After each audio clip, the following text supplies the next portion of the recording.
Good morning, everyone. It's close to the normal view. I've still got my tarp a little bit down because it just stopped raining and I haven't gone outside to fix it.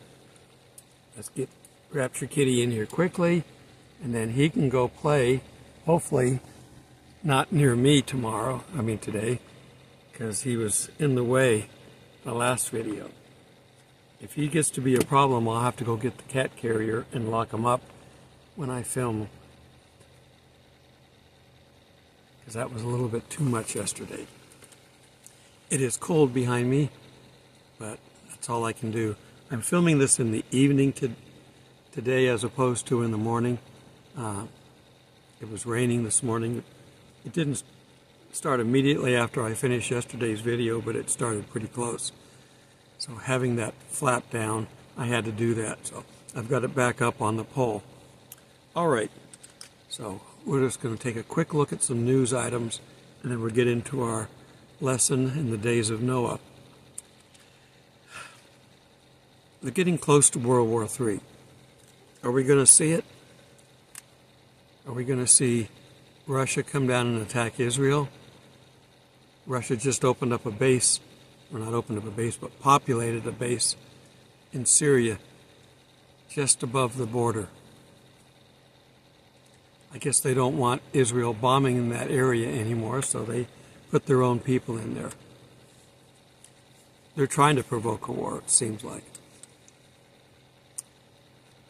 NATO is conducting war games up in the seas to the north, close to Russia. They're practicing to get ready for it. Ukraine launched the missiles that the U.S. said they could launch, the long-range missiles, and they took out an ammo dump. So Russia hasn't done anything majorly provocative yet, but they've made some statements which are conditionally provocative. Now, we're not sure. I've seen different reports, and I don't know which one is true, but multiple underwater cables were cut between Finland, Lithuania, Germany, and some other countries in the Baltic Sea. The gas line was cut that Russia was using. Now they're cutting communication lines. Is this just a shot across the bow? Keep them from talking so they can't communicate well in case there is a war? I don't know. And President Putin finally came out and they've stated that they've lowered the threshold for his country's use of nuclear weapons. It's probably pretty high. They didn't want to go into World War III with the United States, with everybody having ballistic missiles. The end of the world scenario. War Games, if you saw the movie. With Matthew Broderick and, what's her name? Shelley, Keeney. Can't remember her name, but you know who I mean. Okay, so that's our current state of affairs. One step closer to World War III. As I said, the Antichrist has to bring a peace treaty for everybody to sign for 7 years. That will probably also include Israel at some point. But the first one's for the world, because we're in the Gentile age. So turn with me to Matthew 24:37. And as it were in the days of Noah, so shall it be the coming of the Son of Man. Now the preceding verse was the one that says no one's going to know the day or the hour. He's talking about the second coming, not the rapture. But it's going to be as in the days of Noah. The world will be in that state. Now, God did not destroy man because he didn't like man. He left Noah living. He and his 7 family members got on the ark. And of course he liked the animals because they took 2 of everything. Why'd they bring 2 fleas? I don't know. They were hitchhiking probably. For as in those days, 38, which were before the flood, they were eating and drinking and marrying and giving in marriage until the day that Noah entered the ark. It was a conspiracy theory until it started raining. And again, he didn't destroy mankind. He purged mankind. We're going to look at the reason why in just a second. There's a difference between destroying and purging. 39, and they knew not until the flood came and took them all away, so shall it be on the coming of the Son of Man. The world is not going to know in all the stuff that's happening why. Christians are going to know because we're going to get raptured. Christians born after we're gone are going to know because they know the story. The 144,000 are going to convert the Jews. They're going to know. The world won't.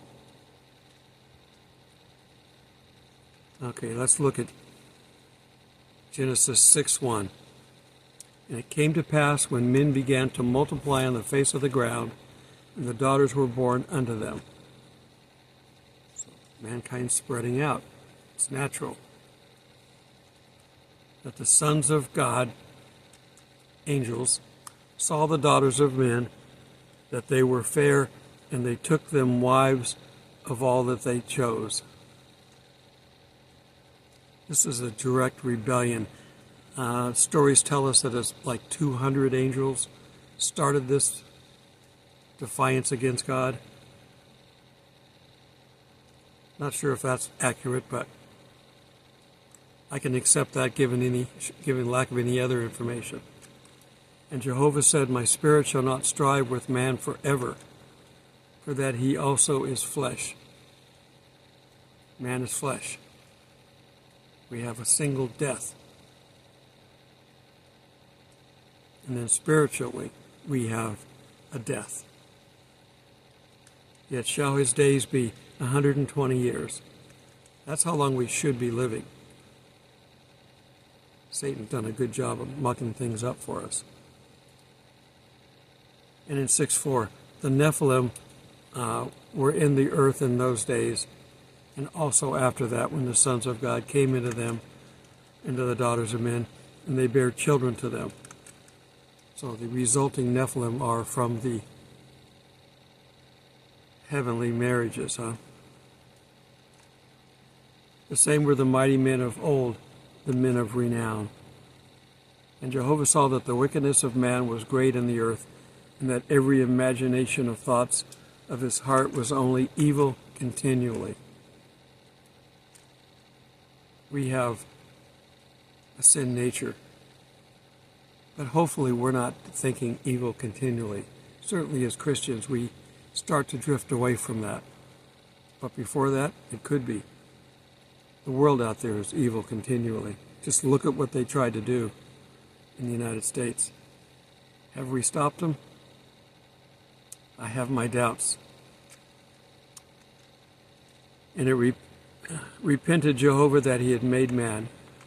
He was sorry that he made man. And it grieved him in his heart. You think that when you've got someone involved in this worldly mess, how much it grieves you? It grieves God. And Jehovah said, I will destroy man whom I have created from the face of the ground, both man and beast and creeping things and birds of the heaven, for it repenteth me that I have made them. But Noah found favor in the eyes of Jehovah. We're glad that he did. Okay, there's another source of information that covers this period. I'm not going to totally get into it. I'm just going to reference it. And if you get the urge, you can go read this book yourself. This is not a book of the Bible, but it was written like the Bible. Some think partially inspired by God. And that's the book of Enoch. So Enoch is a biblical figure and patriarch prior to Noah's flood, and the son of Jared and the father of Methuselah. The oldest man in the Bible, Methuselah, 969. He was the antediluvian period, basically mean before the flood. So the text of the book of Genesis says that Enoch lived 365 years before he was taken by God. The text also reads that Enoch walked with God, and then he was no more, for God took him. That's why we think he's the other person from the Bible that didn't die. Elijah being one, him being another. We don't think that that's the case with Moses, but we're looking at those three potentials for our two witnesses. And it talks about that in Genesis 5:21 through 24. So he enters heaven alive. That's the Jewish and Christian traditions teach that. Now, is this book of Enoch worth reading? Yeah, because it was quoted in the Bible. It was quoted by the Apostle Jude in the New Testament, verses 14 through 15, in the Epistle of Jude. Quotes a short section of Enoch attributed to Enoch, the seventh from Adam, positioning him in the genealogy. The book of Enoch is also alluded to in 2 Peter 2:4. And it asks the question, did Jesus quote from the book of Enoch in Matthew 22:29 through 30? Now, this is what the commentary says. The book of Enoch is considered inauthentic and apocalyptic and was mainly written in the Hellenistic period of Judaism. The Hellenistic period is what gave us a lot of the New Testament. That's how most of that New Testament was written. The only versions of the book of Enoch in existence is the Ethiopian translation. So it's a good thing they took it down there. They supposedly have the ark as well, but they won't show it, so if you won't show it, you don't have it. You could take a picture. You could put a selfie up, stand next to it. There's all kinds of things they could do. They don't really have it. It's probably under the temple, and I'm sure the Antichrist knows wherever it is, where it is, and will find it and have them dig it up and bring it in. He's got to have the ark in the temple to make it look real. Now, of course, they could make one. They've made props before. We've seen the movie. And it's not in Warehouse 13. All right. In these crazy weather days, I don't feel like talking as much. A lot of it has to do with my throat. I don't see I guess I left my bottle on the table over there. Yep.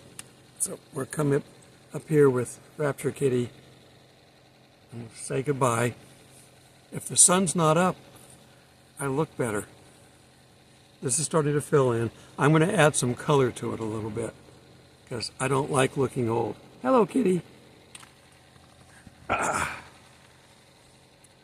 So until we meet in the clouds, and it could be sooner than later, and like I said, bombs could be falling as we're going up. Oh, and we had a successful launch of Starship 6, but some error tripped and it didn't land on the chopsticks. It went into the ocean, but it landed perfectly. And we're still watching and waiting for the top part to come back. Hopefully it will be back before I get this edited and started uploading, because I want to watch it. Till we meet in the clouds, God bless.